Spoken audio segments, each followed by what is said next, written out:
Hi friends, നമസ്കാരം. My mentor PSCയിലേക്ക് ഏവർക്കും ഹൃദ്യമായ സ്വാഗതം. ഒരുപാട് മത്സര പരീക്ഷകൾ നമ്മുടെ മുമ്പിൽ വന്ന് നിൽക്കുന്നു. വിജയകരമായി അത് നേടിയെടുക്കണമെങ്കിൽ നമുക്ക് തീർച്ചയായിട്ടും ഭംഗിയായി നമ്മുടെ പഠിച്ച മേഖലകൾ ഒന്ന് റിവൈസ് ചെയ്യണം. നിങ്ങൾ തീർച്ചയായിട്ടും പരീക്ഷയുടെ ഏറ്റവും അടുത്ത് നിൽക്കുകയാണ്. അതുകൊണ്ട് നിങ്ങളുടെ ഇനി ആ വിജയ കുതിപ്പിലേക്ക് നിങ്ങളെ എത്തിക്കുന്നതിന് വേണ്ടി മൈ മെന്റർ വിവിധ വിഷയങ്ങളുമായി ബന്ധപ്പെട്ട ചോദ്യങ്ങളും അവയുടെ ഉത്തരങ്ങളും വിശകലനം ചെയ്യുന്ന ഒരു പരമ്പര തന്നെ ആരംഭിച്ചിരിക്കുന്നു. അതിൻ്റെ ഭാഗമായിട്ട് ഇന്ത്യൻ ഭരണഘടനയിലെ ഏറ്റവും പ്രധാനപ്പെട്ട ഒരു ഏരിയയിൽ നിന്നുള്ള മോഡൽ ചോദ്യങ്ങളും പ്രീവിയസ് ചോദ്യങ്ങളും ഇന്ന് വിശകലനം ചെയ്യുകയാണ്. ഇന്നത്തെ നമ്മുടെ ഏരിയ എന്ന് പറയുന്നത് ഇന്ത്യയിലെ ഭരണഘടനാ സ്ഥാപനങ്ങളും അവയുടെ ചുമതലകളും എന്ന പാഠഭാഗത്ത് നിന്നുള്ള ചോദ്യങ്ങളും അവയുടെ വിശകലനങ്ങളുമാണ്. തീർച്ചയായിട്ടും നിങ്ങൾക്കിത് ഗുണകരമാകും എന്ന ശുഭപ്രതീക്ഷയോടുകൂടി ഞാൻ ക്ലാസ്സിലേക്ക് കടക്കുകയാണ്. നമുക്ക് ഡയറക്റ്റായിട്ട് ക്ലാസ്സിലേക്ക് തന്നെ പോകാം. ആദ്യത്തെ ചോദ്യം ഇതാണ്: താഴെ പറയുന്നവയിൽ ഭരണഘടനാ സ്ഥാപനമല്ലാത്തതേത്? നിങ്ങൾക്കറിയാം, ഇന്ത്യയുടെ ഈ സ്ഥാപനങ്ങൾ, നമ്മുടെ ഇന്ത്യയിലെ ഭരണഘടനാ സ്ഥാപനങ്ങളും സ്റ്റാറ്റ്യൂട്ടറി സ്ഥാപനങ്ങളും എന്ന് പറയുന്ന രണ്ട് ഏരിയയിലുള്ള സ്ഥാപനങ്ങൾ പ്രവർത്തിക്കുന്നുണ്ടെന്ന് നിങ്ങൾക്കറിയാം. അപ്പോൾ ഇത് രണ്ടും എന്താണെന്ന് ആദ്യം ഒന്ന് മനസ്സിലാക്കിയാൽ പെട്ടെന്ന് നിങ്ങൾക്ക് കണ്ടുപിടിക്കാൻ പറ്റും ഈ തന്നിരിക്കുന്ന ഓപ്ഷനിൽ ഏതാണ് ഭരണഘടനാ സ്ഥാപനം, ഏതാണ് ഭരണഘടനാ സ്ഥാപനമല്ലാത്തത്. നോക്കൂ, അപ്പോൾ എന്താണ് ഭരണഘടനാ സ്ഥാപനമെന്നും എന്താണ് സ്റ്റാറ്റ്യൂട്ടറി സ്ഥാപനമെന്നും അറിഞ്ഞിരിക്കുക അത്യാവശ്യമാണ്. എന്താണ് ഭരണഘടനാ സ്ഥാപനങ്ങൾ എന്ന് പറഞ്ഞാൽ ഭരണഘടനയിൽ പേര് പരാമർശിച്ചിട്ടുള്ളതും ഭരണഘടനയിൽ നിന്ന് അധികാരം ലഭ്യമാകുന്നതുമായ സ്ഥാപനങ്ങളാണ് ഭരണഘടനാ സ്ഥാപനങ്ങൾ. Constitutional body means the body which has its name mentioned in the constitution and it derives power from the constitution. ഭരണഘടനയിൽ പേര് പരാമർശിച്ചിട്ടുള്ളതും ഭരണഘടനയിൽ നിന്ന് അധികാരങ്ങൾ ലഭ്യമാകുന്നതുമായ സ്ഥാപനങ്ങളാണ് ഭരണഘടനാ സ്ഥാപനങ്ങൾ. ഭരണഘടനയിൽ അതിനൊരു പ്രൊവിഷൻ ഉണ്ടായിരിക്കും. എന്നാൽ സ്റ്റാറ്റ്യൂട്ടറി സ്ഥാപനങ്ങളോ ഒരു നിയമപ്രകാരം നിലവിൽ വരുന്ന സ്ഥാപനങ്ങളാണ്. Body which is created according to a statute or act passed in parliament. ഒരു നിയമപ്രകാരം പാർലമെന്റിലോ സംസ്ഥാന നിയമനിർമ്മാണ സഭകളിലോ പാസാക്കുന്ന ഒരു നിയമപ്രകാരം നിലവിൽ വരുന്ന സ്ഥാപനമാണ് സ്റ്റാറ്റ്യൂട്ടറി സ്ഥാപനം. ഇത് മനസ്സിൽ വെച്ചുകൊണ്ട് ഈ ഓപ്ഷനിലേക്ക് നിങ്ങളൊന്ന് കണ്ണോടിച്ചാൽ ഇപ്പം നിങ്ങൾ പറയും ഏതാണ് ഭരണഘടനാ സ്ഥാപനമല്ലാത്തത്. അപ്പം നമുക്ക് വേണ്ടത് എന്താണ്?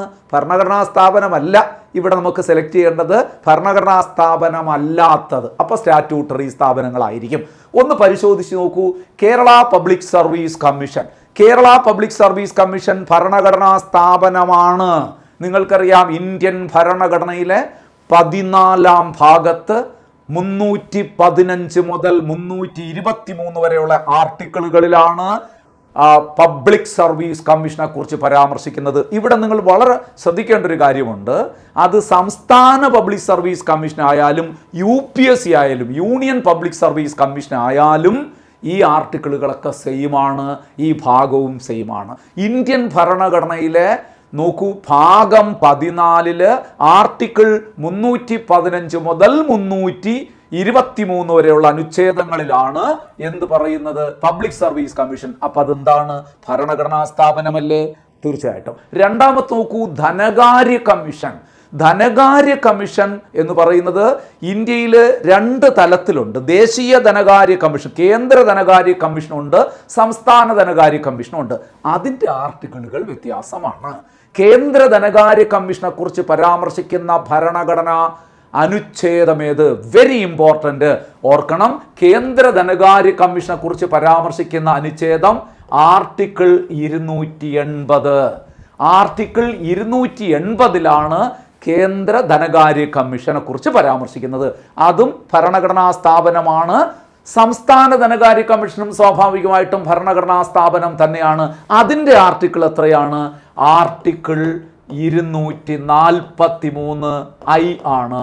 243I ആണ് ധനകാര്യ കമ്മീഷൻ നിലവിൽ വരുന്നത്, സംസ്ഥാന ധനകാര്യ കമ്മീഷൻ.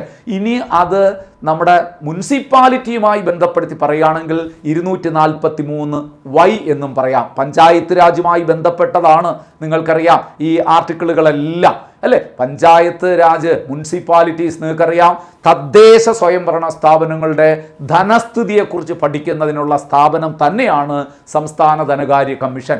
അതുകൊണ്ട് അതിൻ്റെ ആർട്ടിക്കിൾ 243 വേണമെങ്കിൽ പറയൂ 243 രണ്ടുമാകാം. പക്ഷേ സംസ്ഥാന ധനകാര്യ കമ്മീഷൻ രൂപീകരിക്കപ്പെടുന്നത് ഏത് അനുച്ഛേദ പ്രകാരമാണ് എന്ന് ചോദിച്ചാൽ നിങ്ങൾ ഇത് പറഞ്ഞാൽ മതി, 243 ആണ്. ക്ലിയർ അല്ലേ? അപ്പോൾ ഇത് രണ്ടും ധനകാര്യ കമ്മീഷനും സംസ്ഥാന ധനകാര്യ കമ്മീഷനും കേരള സംസ്ഥാന പബ്ലിക് സർവീസ് കമ്മീഷനും ഭരണഘടനാ സ്ഥാപനങ്ങളാണ്. നമുക്കത് വേണ്ട. ചോദ്യത്തിൽ പറയുന്നത് എന്താണ്? അല്ലാത്തത്. സുഹൃത്തുക്കളെ, ഇവിടെ ഞാൻ നിങ്ങളെ ഒരു കാര്യം വളരെ കാര്യമായി ഓർമ്മിപ്പിക്കുകയാണ്. ഇത് അപകടകരമായ രീതിയിലുള്ള ചോദ്യങ്ങൾ ഇങ്ങനെ നമ്മളെ കുഴപ്പിച്ച് കളയും. നമ്മൾ പെട്ടെന്ന് നോക്കുമ്പോൾ എന്താണ് കാണുന്നത്? ഈ വാക്കാണ് കാണുന്നത്. ഭരണഘടനാ സ്ഥാപനം എന്നുള്ള വാക്കേ കാണുള്ളൂ. ഉടനെ തെറ്റാൻ സാധ്യതയുണ്ട്. അതുകൊണ്ട് ഞാൻ പറയുന്നത്, ഈ പ്രസ്താവന രീതിയിലുള്ള ചോദ്യം വരുമ്പോൾ നിങ്ങൾ ആദ്യം ചെയ്യേണ്ടത് അതിൻ്റെ കീവേഡ് ഇങ്ങനെ ഒന്ന് അണ്ടർലൈൻ ചെയ്തിടുക. ഭരണഘടനാ സ്ഥാപനം അല്ലാത്തത്. അപ്പോൾ തീർച്ചയായിട്ടും പിന്നീട് നമ്മൾ ഈ ഓപ്ഷനിലേക്കൊക്കെ വായിക്കുമ്പോൾ അറിയാതെ ഈ അണ്ടർലൈൻ ചെയ്ത വാക്ക് നമ്മളെ വിളിച്ച് നോക്കിപ്പിക്കും. അതുകൊണ്ട് ആദ്യം അതൊരു ശീലം ആക്കി മാറ്റുക, ഏത് വിഷയത്തിലായാലും. അപ്പോൾ ഇവിടെ അല്ലാത്തത്, അപ്പം നമ്മൾ പറഞ്ഞു ഏതാണ്? സംസ്ഥാന മനുഷ്യാവകാശ കമ്മീഷൻ, സംസ്ഥാന വിവരാവകാശ കമ്മീഷൻ. ഇത് ഭരണഘടനയിൽ ഉൾപ്പെട്ടതല്ല, ഭരണഘടനയിൽ പ്രൊവിഷൻ ഇല്ല. ഇത് ഒരു നിയമപ്രകാരം, ഓരോന്നും ഓരോ നിയമപ്രകാരം നിലവിൽ വന്നതാണ്. നോക്കൂ, സംസ്ഥാന മനുഷ്യാവകാശ കമ്മീഷൻ നിങ്ങൾക്കറിയാം, NHRC എന്ന് നിങ്ങൾ കേട്ടിട്ടുണ്ട്, നാഷണൽ ഹ്യൂമൻ റൈറ്റ്സ് കമ്മീഷൻ. ഇന്ത്യയിൽ നാഷണൽ ഹ്യൂമൻ റൈറ്റ്സ് കമ്മീഷൻ നിലവിൽ വന്നത് പാർലമെൻറ്റ് പാസ്സാക്കിയ ഒരു പ്രധാനപ്പെട്ട ആക്ട് പ്രകാരം. ഈ അടുത്ത കാലത്തും പരീക്ഷയ്ക്ക് ചോദിച്ചിട്ടുണ്ടായിരുന്നു. ദേശീയ മനുഷ്യാവകാശ കമ്മീഷൻ നിലവിൽ വന്നത് ഏത് ആക്ട് പ്രകാരം? എന്നിട്ട് ഓപ്ഷനിൽ ആദ്യം കൊടുത്തിരുന്ന എന്തെന്നറിയോ? മനുഷ്യാവകാശ നിയമം. പലരും എഴുതി വെച്ചു, തെറ്റാണ്, അങ്ങനൊരു നിയമം പാസ്സാക്കിയിട്ടില്ല. നിങ്ങൾ പറയേണ്ടത് മനുഷ്യാവകാശ സംരക്ഷണ നിയമം. അപ്പോൾ അതും കൂടെ ഒന്ന് പഠിച്ചു വെച്ചോളൂ. ദേശീയ മനുഷ്യാവകാശ കമ്മീഷൻ നിലവിൽ വന്നത് ഏത് നിയമപ്രകാരമാണ് എന്ന് ചോദിച്ചാൽ നിങ്ങൾ പറയേണ്ടത് മനുഷ്യാവകാശ സംരക്ഷണ നിയമം 1993. 1993 പാസാക്കിയ മനുഷ്യാവകാശ സംരക്ഷണ നിയമപ്രകാരമാണ് ഈ രണ്ട് തലത്തിലുള്ള ദേശീയ മനുഷ്യാവകാശ കമ്മീഷനും സംസ്ഥാന മനുഷ്യാവകാശ കമ്മീഷനും നിലവിൽ വന്നത്. ഇവിടെ ഞാൻ രണ്ട് പ്രധാനപ്പെട്ട ഡേറ്റുകൾ കൂടെ നിങ്ങൾ ഓർമ്മിപ്പിക്കുകയാണ്. റിവിഷൻ ആയതുകൊണ്ട് ഞാനത് ഓർമ്മിപ്പിക്കുന്നു, നിങ്ങൾ നിർബന്ധമായി അറിഞ്ഞിരിക്കണം. നോക്കൂ, മനുഷ്യാവകാശ സംരക്ഷണ നിയമം പാർലമെന്റ് പാസാക്കിയതെന്ന് 1993 സെപ്റ്റംബർ മാസം 28 1993 സെപ്റ്റംബർ മാസം 28 മനുഷ്യാവകാശ സംരക്ഷണ നിയമം പാർലമെന്റ് പാസാക്കിയത്. ഈ നിയമത്തിൻ്റെ അടിസ്ഥാനത്തിൽ എന്നാണ് NHRC നിലവിൽ വന്നത് എന്ന് ചോദിച്ചു കഴിഞ്ഞാൽ 1993 ഒക്ടോബർ മാസം 12 നാഷണൽ ഹ്യൂമൻ റൈറ്റ്സ് കമ്മീഷൻ നിലവിൽ വന്നത്. ഈ രണ്ട് ഡേറ്റുകളും ഒരു ചോദ്യ പേപ്പറിൽ തന്നെ ഈ അടുത്ത കാലത്ത് ചോദിച്ചിരുന്നു. ആദ്യം ചോദിച്ചു മനുഷ്യാവകാശ സംരക്ഷണ നിയമം പാർലമെന്റ് പാസാക്കിയത് 1993 സെപ്റ്റംബർ 28. ദേശീയ മനുഷ്യാവകാശ കമ്മീഷൻ നിലവിൽ വന്നത് 1993 ഒക്ടോബർ 12. ഓക്കെ അല്ലേ? അപ്പൊ അതൊരു സ്റ്റാറ്റ്യൂട്ടറി സ്ഥാപനമല്ലേ? അപ്പൊ നമ്മുടെ ആൻസറിൽ 1 കിട്ടി. സംസ്ഥാന മനുഷ്യാവകാശ കമ്മീഷനും സ്റ്റാറ്റ്യൂട്ടറി സ്ഥാപനമാണ്. അടുത്ത സംസ്ഥാന വിവരാവകാശ കമ്മീഷൻ. നിങ്ങൾക്കറിയാം, വിവരാവകാശ കമ്മീഷൻ സ്റ്റാറ്റ്യൂട്ടറി സ്ഥാപനമാണ്. ഉടനെ പഠിച്ചോളൂ. വിവരാവകാശ കമ്മീഷൻ നിലവിൽ വന്നത് ഏത് നിയമപ്രകാരമാണ്? ദേശീയ വിവരാവകാശ നിയമം 2005 പാർലമെന്റ് പാസാക്കി. കൃത്യമായി പറഞ്ഞാൽ 2005 ജൂൺ മാസം 15 ജൂൺ 15 വിവരാവകാശ നിയമം പാർലമെന്റ് പാസാക്കിയത്. അതിൻ്റെ അടിസ്ഥാനത്തിൽ 2005 ഒക്ടോബർ 12 ഇന്ത്യയിൽ ദേശീയ വിവരാവകാശ കമ്മീഷൻ നിലവിൽ വന്നത്. ക്ലിയർ ആയല്ലോ? അപ്പോൾ ഇത് രണ്ടും എന്താണ്? 3ഉം 4ഉം ആണ് നമ്മുടെ ആൻസർ. ഇത് രണ്ടുമാണ് ഭരണഘടനാ സ്ഥാപനമല്ലാത്തത്, സ്റ്റാറ്റ്യൂട്ടറി സ്ഥാപനങ്ങൾ. അപ്പോൾ ആൻസർ 3ഉം 4ഉം അല്ലേ? ഇവിടെ അങ്ങനെ ആൻസർ വന്ന് കൊടുത്തിട്ടുണ്ടോ? ഓപ്ഷൻ നോക്ക്, ഇതാ കിടപ്പുണ്ട് 3ഉം 4ഉം. അപ്പോൾ സി ഓപ്ഷൻ അല്ലേ ഇവിടത്തെ ആൻസർ? വളരെ കൃത്യമാണ്, സി ഓപ്ഷൻ തന്നെയാണ്. അപ്പോൾ ഒന്നാമത്തെ ചോദ്യം നിങ്ങൾക്ക് മനസ്സിലായി. അതുമായി നമ്മൾ പറഞ്ഞ അനുബന്ധ വിവരങ്ങളും കൂടി നിങ്ങളൊന്ന് പഠിച്ചു പോവുക. തീർച്ചയായിട്ടും നിങ്ങൾക്കത് പ്രയോജനപ്രദമാകും എന്നെനിക്ക് ഉറപ്പുണ്ട്. അപ്പം നമുക്ക് നെക്സ്റ്റ് ചോദ്യത്തിലേക്ക് കടക്കാം. നെക്സ്റ്റ് ചോദ്യം എന്താണെന്ന് നമുക്കൊന്ന് പരിശോധിക്കാം. നെക്സ്റ്റ് ചോദ്യം നോക്കാം നമുക്ക്. ഇന്ത്യയിലെ നിലവിലെ CAG ആരാണ്? CAG എന്ന് പറഞ്ഞാൽ ഇതൊരു കറണ്ട് അഫയേഴ്സ് ചോദ്യമാണ്. ഇന്ത്യയിലെ നിലവിലെ CAG, current CAG of India, current CAG of India. CAG എന്ന് പറഞ്ഞാൽ controller and auditor general of India. Controller അല്ല, controller and auditor general of India. ഇന്ത്യയുടെ അക്കൗണ്ട്സ് ആൻഡ് ഓഡിറ്റ് ഡിപ്പാർട്ട്മെന്റിന്റെ തലവൻ അദ്ദേഹമാണ്. ഇന്ത്യയിലെ നിങ്ങൾക്കറിയാലോ കേന്ദ്ര സംസ്ഥാന ഗവൺമെന്റുകളുടെ വരവ് ചെലവുകൾക്ക് മേൽനോട്ടം വഹിക്കുക, കണക്കുകൾ പരിശോധിക്കുക, പണം ദുർവിനിയോഗം ചെയ്യുന്ന കേസുകൾ വെളിച്ചത്ത് കൊണ്ടുവരിക, ഇതിനൊക്കെ ചുമതലപ്പെട്ട CAG. ആ CAG ആരാണ്? ഇന്ത്യയിലെ നിലവിലെ CAG ആരാണ്? ഓപ്ഷൻ ഒന്ന് പരിശോധിക്കാം നമുക്ക്. സഞ്ജീവ് ഖന്ന ആണോ? അപ്പോൾ ഓരോരുത്തരെ പറഞ്ഞു പോകുമ്പം നമ്മൾ അതുകൂടി ഒന്ന് പഠിച്ചു പോവുക. സഞ്ജീവ് ഖന്ന ആരാണ്? ഇന്ത്യയിലെ നിലവിലെ സുപ്രീം കോടതി ചീഫ് ജസ്റ്റിസ്. പക്ഷെ മാറ്റി പഠിക്കണം, അദ്ദേഹം മാറാൻ പോകുന്നു. ഉടനെ ഒരാൾ വരുന്നു. ആരാണ്? BR ഗവായി ആണ് വരുന്നത്. BR ഗവായി ആണ് പുതിയ ചീഫ് ജസ്റ്റിസ് ആയി. അപ്പം നിങ്ങൾ ഒരു കാര്യം ഓർത്തോളൂ, സഞ്ജീവ് ഖന്ന എന്ന് പറയുന്നത് ഇന്ത്യയിലെ 51ാമത് ചീഫ് ജസ്റ്റിസ്. അദ്ദേഹം മാറാൻ പോകുന്നു. BR ഗവായി ചാർജ് എടുക്കാൻ പോകുന്നു. അപ്പോഴും നിങ്ങൾ പഠിച്ചോളൂ, BR ഗവായി ആണ് പുതിയത്. പക്ഷേ നോക്കൂ, നിങ്ങളുടെ പരീക്ഷ വരുമ്പം നിങ്ങൾക്ക് BR ഗവായി എന്ന് തന്നെ എഴുതേണ്ടി വരും. കാരണം ഈ മാസം തന്നെ മാറാൻ പോവുകയാണ് നമ്മുടെ സഞ്ജീവ് ഖന്ന, 51ാമത് ചീഫ് ജസ്റ്റിസ് ഓഫ് ഇന്ത്യ. അപ്പോൾ 52ാമത്തത് BR ഗവായി. നിങ്ങൾ ഓർമ്മിച്ചോളുക, ആരാണ്? BR ഗവായി എന്ന് ഓർമ്മിച്ചോളുക. ഇതാണ് പുതിയ ചീഫ് ജസ്റ്റിസ് ഓഫ് ഇന്ത്യ. മനസ്സിലാവും. നമ്മുടെ ക്വസ്റ്റ്യൻ എന്താണ്? CAG ആരെന്നാണ്. K സഞ്ജയ് മൂർത്തി ആണോ? ആണ്. നമ്മുടെ ഉത്തരം കിടപ്പുണ്ട്. K സഞ്ജയ് മൂർത്തിയാണ് ഇന്ത്യയുടെ നിലവിലെ CAG.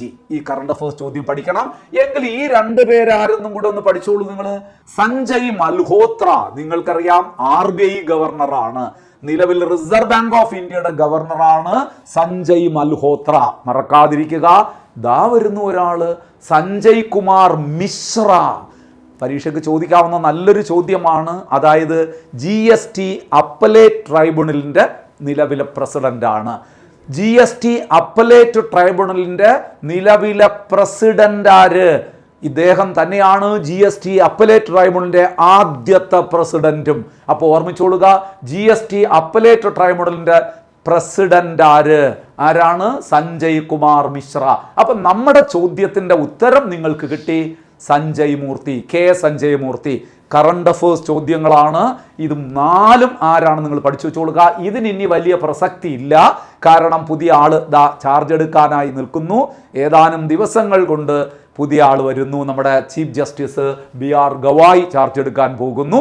അപ്പോൾ നമ്മൾ പറയുന്ന ഈ കറണ്ട് അഫയേഴ്സ് ചോദ്യങ്ങൾ 4 പഠിച്ചോളൂ. ഇതാരാണ്? ഇതിന് ഓർക്കണ്ട നിങ്ങൾ.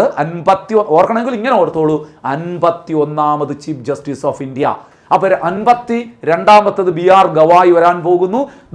K സഞ്ജയ് മൂർത്തിയാണ് നമ്മുടെ CAG. നമ്മുടെ ചോദ്യത്തിൻ്റെ ഉത്തരം B ഓപ്ഷനാണ്. സഞ്ജയ് മൽഹോത്ര ആരാണെന്ന് നിങ്ങൾക്കറിയാം, RBI ഗവർണറാണ്, നിലവിലെ RBI governor. Sanjay Kumar Mishra very important ആണ്, GST അപ്പലേറ്റ് ട്രൈബ്യൂണലിൻ്റെ പ്രസിഡന്റാണ് സഞ്ജയ് കുമാർ മിശ്ര. ഈ 4ഉം വളരെ പ്രധാനപ്പെട്ടതാണ്. അപ്പോൾ നമ്മൾ ഉത്തരത്തോടൊപ്പം ബാക്കി അനുബന്ധ വിവരങ്ങളും കൂടി നിങ്ങൾ ഓർത്തു വയ്ക്കുക. അപ്പോൾ ഇനി നമുക്ക് നെക്സ്റ്റ് ചോദ്യത്തിലേക്ക് കടക്കാം. നെക്സ്റ്റ് ചോദ്യത്തിലേക്ക് നമുക്കൊന്ന് കിടക്കാം. അടുത്ത ഏതാണ് നമുക്കൊന്ന് പരിശോധിക്കാം. ഒന്ന് നോക്കാം നമുക്ക്. താഴെ പറയുന്നവയിൽ ഏതാണ് ഇന്ത്യൻ തെരഞ്ഞെടുപ്പ് കമ്മീഷന്റെ അവകാശങ്ങളിൽ എന്ന് പറഞ്ഞാൽ അതിന്റെ അധികാരങ്ങളിൽ ഒന്ന് ഓർത്തോളൂ. അധികാരങ്ങളിൽ ഉൾപ്പെടാത്തത്, അവകാശങ്ങളിൽ പെടാത്തത് അത് കേട്ടോ. ഇങ്ങനെയൊക്കെ ചോദിച്ചു. അപ്പോൾ നമ്മുടെ കീ വേർഡ് എന്താണ്? തെരഞ്ഞെടുപ്പ് കമ്മീഷൻ അവകാശങ്ങളിൽ പെടാത്തത്. അവകാശങ്ങൾ ഏതെന്നല്ല, നമുക്ക് നോക്കാം. രാഷ്ട്രീയ പാർട്ടികൾക്ക് ചിഹ്നം അനുവദിക്കാനുള്ള അവകാശം തെരഞ്ഞെടുപ്പ് കമ്മീഷൻ അവകാശമാണോ? അത് ആണ്. നമുക്കത് വേണ്ട, അതിൽ പെടാത്തതാണ് വേണ്ടത്. അടുത്ത നോക്കൂ, വോട്ടെടുപ്പ് ചെലവുകൾക്ക് പരിധി നിശ്ചയിക്കാനുള്ള അവകാശം ആണ്. തെരഞ്ഞെടുപ്പ് കമ്മീഷൻ ഒരു സ്ഥാനാർത്ഥിക്ക് ചെലവഴിക്കാൻ കഴിയുന്ന തുകയ്ക്ക് ഒരു പരിധി നിശ്ചയിക്കുക തെരഞ്ഞെടുപ്പ് കമ്മീഷന്റെ അവകാശത്തിൽപ്പെട്ടത് തന്നെയാണ്. തെരഞ്ഞെടുപ്പിന്റെ ഷെഡ്യൂൾ തീരുമാനിക്കാനുള്ള അവകാശം തീർച്ചയായിട്ടും തെരഞ്ഞെടുപ്പ് കമ്മീഷൻ അവകാശം തന്നെയാണ്. തെരഞ്ഞെടുപ്പിൽ എത്ര രാഷ്ട്രീയ പാർട്ടികൾ മത്സരിക്കാൻ കഴിയും അത് തെരഞ്ഞെടുപ്പ് കമ്മീഷൻ തീരുമാനിക്കാൻ പറ്റുമോ? പറ്റില്ല. എത്ര രാഷ്ട്രീയ പാർട്ടികൾ മത്സരിക്കും, എത്ര സ്വതന്ത്രമാർക്കും മത്സരിക്കാം, അത് തെരഞ്ഞെടുപ്പ് കമ്മീഷന്റെ പരിധിയിൽപ്പെട്ടതല്ല. അപ്പം നമ്മുടെ ഓപ്ഷൻ എന്താണ്? D option. അങ്ങനെയാണെങ്കിൽ കൂട്ടുകാരെ, നിങ്ങളിവിടെ ഒരു കാര്യം നിർബന്ധമായി പഠിക്കണം. ഇന്ത്യയുടെ തെരഞ്ഞെടുപ്പ് കമ്മീഷന്റെ പ്രധാന ചുമതലകളേവ, അവകാശങ്ങളേവ. ഒരു 7-8 പോയിന്റെങ്കിലും നിങ്ങൾ മനസ്സിൽ വെച്ചിരിക്കണം. കാരണം ഇതൊന്നും ആയിരിക്കില്ല ചിലപ്പം അടുത്ത നിങ്ങൾ പരീക്ഷ എഴുതാൻ പോകുമ്പോൾ വരുന്ന പോയിന്റ് ആയിട്ട് വരുന്നത്. അപ്പം ഞാൻ പെട്ടെന്നൊന്ന് പറയാം, ശ്രദ്ധിക്കുക. ഇന്ത്യയിലെ തെരഞ്ഞെടുപ്പ് കമ്മീഷന്റെ ചുമതലകളിൽപ്പെട്ടത്, കാരണം നമ്മൾ ഭരണഘടനാ സ്ഥാപനങ്ങളും അവയുടെ ചുമതലകളും, അതാണ് നമ്മുടെ സിലബസ്. അപ്പോൾ ഇതിൻ്റെ ചുമതലകൾ പഠിച്ചല്ലേ പറ്റുള്ളൂ.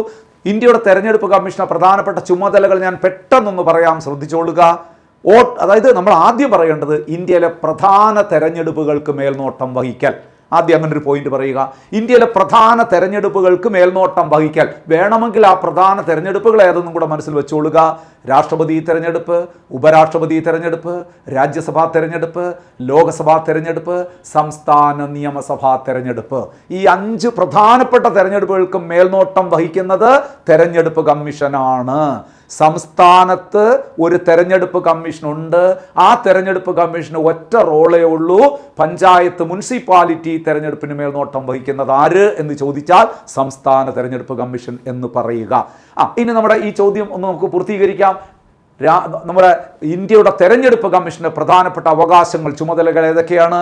ഇന്ത്യയിലെ പ്രധാന തെരഞ്ഞെടുപ്പുകൾക്ക് മേൽനോട്ടം വഹിക്കൽ, വോട്ടർ പട്ടിക തയ്യാറാക്കൽ, തെരഞ്ഞെടുപ്പ് പ്രക്രിയയുടെ വിവിധ ഘട്ടങ്ങളുടെ തീയതി പ്രഖ്യാപിക്കൽ. അതാണ് ഇതാ കിടക്കുന്നത്. തെരഞ്ഞെടുപ്പിന്റെ ഷെഡ്യൂളുകൾ തീരുമാനിക്കുക എന്ന് പറയുന്നത് തെരഞ്ഞെടുപ്പ് പ്രക്രിയയുടെ വിവിധ ഘട്ടങ്ങളുടെ തീയതി പ്രഖ്യാപിക്കുന്നത് ആര്? അപ്പൊ ഈ ഓരോ പോയിന്റ് ഓരോ OMR ചോദ്യം കൂടെയാണ്. തെരഞ്ഞെടുപ്പ് പ്രക്രിയയുടെ വിവിധ ഘട്ടങ്ങൾ എന്ന് പറഞ്ഞാൽ എന്താണ്? നിങ്ങൾക്കറിയാം, തെരഞ്ഞെടുപ്പ് വിജ്ഞാപനം നടത്തുമ്പോൾ തന്നെ തെരഞ്ഞെടുപ്പ് കമ്മീഷൻ കുറച്ച് ഡേറ്റുകൾ പറയും അല്ലേ? എന്നാണ് തെരഞ്ഞെടുപ്പ് നടക്കുന്നത്, എന്നാണ് അതിനുവേണ്ടി നാമനിർദ്ദേശ പത്രിക സമർപ്പിക്കേണ്ടത്, അതിനൊരു തീയതിയാകും. ഇനി എന്നാണ് നാമനിർദ്ദേശ പത്രിക പിൻവലിക്കേണ്ടത്, അത് മറ്റൊരു തീയതി. എന്നാണ് സൂക്ഷ്മ പരിശോധന സ്ക്രൂട്ടനൈസ് ചെയ്യുന്നത് എന്നാണ്. ഇനി എന്നാണ് വോട്ടിംഗ് നടക്കുന്നത്, എന്നാണ് വോട്ടെണ്ണലും ഫലപ്രഖ്യാപനവും. കണ്ടോ എത്ര ഘട്ടങ്ങളിലൂടെയാണ് ഒരു തെരഞ്ഞെടുപ്പ് പൂർത്തിയാകുന്നത്. അപ്പം തെരഞ്ഞെടുപ്പ് എന്ന് പറയുന്ന ഒരു സഡൻ ആക്ടിവിറ്റി അല്ല, അതൊരു പ്രോസസ്സാണ്. ആ പ്രോസസ്സിന് വിവിധ ഘട്ടങ്ങളുണ്ട്. ആ വിവിധ ഘട്ടങ്ങളുടെ തീയതി നിശ്ചയിക്കുക എന്ന് പറയുന്നത് തെരഞ്ഞെടുപ്പ് കമ്മീഷനാണ്. അപ്പോൾ എന്തൊക്കെ നമ്മൾ പറഞ്ഞു? തെരഞ്ഞെടുപ്പ് കമ്മീഷൻ്റെ പ്രധാനപ്പെട്ട ചുമതലകൾ, അവകാശങ്ങൾ, ഇന്ത്യയിലെ പ്രധാന തെരഞ്ഞെടുപ്പുകൾക്ക് മേൽനോട്ടം വഹിക്കൽ,